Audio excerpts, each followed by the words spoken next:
Tirupati deputy mayor ఎన్నిక రక్త చరిత్రగా మారిపోయింది.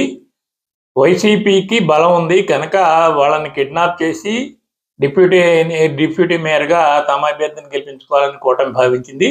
రాత్రి చిత్తూరులో హోటల్లో ఉన్న 8 మంది వైసీపీ కార్పొరేటర్లని కిడ్నాప్ చేసేందుకు ఆరణి శ్రీనివాస్ వాళ్ళ అబ్బాయి ఆరణి మదన్ తన కార్యకర్తలతో దాడి చేశాడు. తెలుగుదేశం జనసేన కార్యకర్తలతో హోటల్ మీద దాడి చేశాడు. అదే సమయానికి బొమ్మన వాళ్ళ అబ్బాయి ఇంకా వైసీపీ కార్యకర్తలు వచ్చి దాన్ని అడ్డుకున్నారు.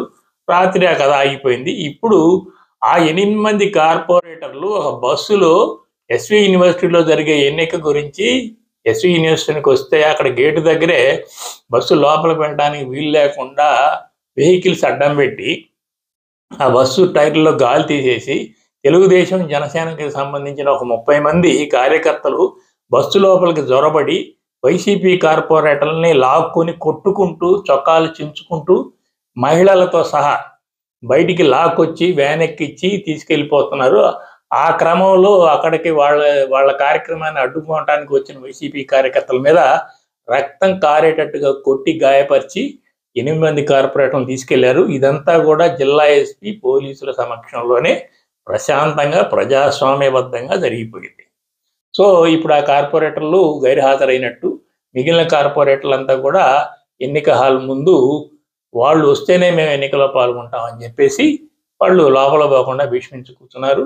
ఈ పోలీసులు కానీ, ఇప్పుడు ఈ తెలుగుదేశం నాయకులు కానీ, జనసేన నాయకులు కానీ ఈ కార్యక్రమం మొత్తాన్ని ఎలా సమర్థించుకుంటారో వేచి చూడాలి. ఇంతవరకు తిరుపతిలో ఇలాంటి సంఘటన జరగలేదని అక్కడ చెప్పుకుంటున్నారు. మేయర్ ఎన్నికకి సంబంధించి వాళ్ళ ప్రలోభ పెట్టడం, వాళ్ళకి డబ్బులు ఆశ చూపడం, ఇంకేదో పదవులు ఇస్తానని తీసుకోవటం అది వేరు. కానీ వాళ్ళని ఈ విధంగా దాడి చేసి కొట్టి కిడ్నాప్ చేసి ఎదురొచ్చిన కార్యకర్తలను రక్త గాయాలతో పంపించడం అనేది మొట్టమొదటిసారి జరిగిందని అక్కడ చూస్తున్న ప్రత్యక్ష సాక్షులు చెప్తున్నారు. ఇలా ఈ వార్త రికార్డ్ చేస్తున్న సమయంలోనే వేరే వార్త ఒకటి మనకి ఇప్పుడు సమాచారం అందింది. ఎవరైతే 8 మంది కార్పొరేటర్లని తెలుగుదేశం జనసేన వాళ్ళు కిడ్నాప్ చేశారో వాళ్ళని గైర్హాజరు చేసే ఉద్దేశంతో వాళ్ళు తీసుకెళ్లారు.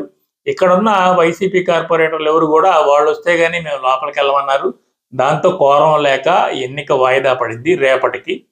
ఈలోపు తెలుగుదేశం జనసేన వాళ్ళని ప్రలోభ పెడతారో, హింసిస్తారో, మరొక రకాలు ఏమైనా చేస్తారో కానీ రేపటికి వాయిదా పడింది. నైతికంగా వైసీపీ గెలిచింది అని వైసీపీ కార్యకర్తలు చెప్తా ఉన్నారు.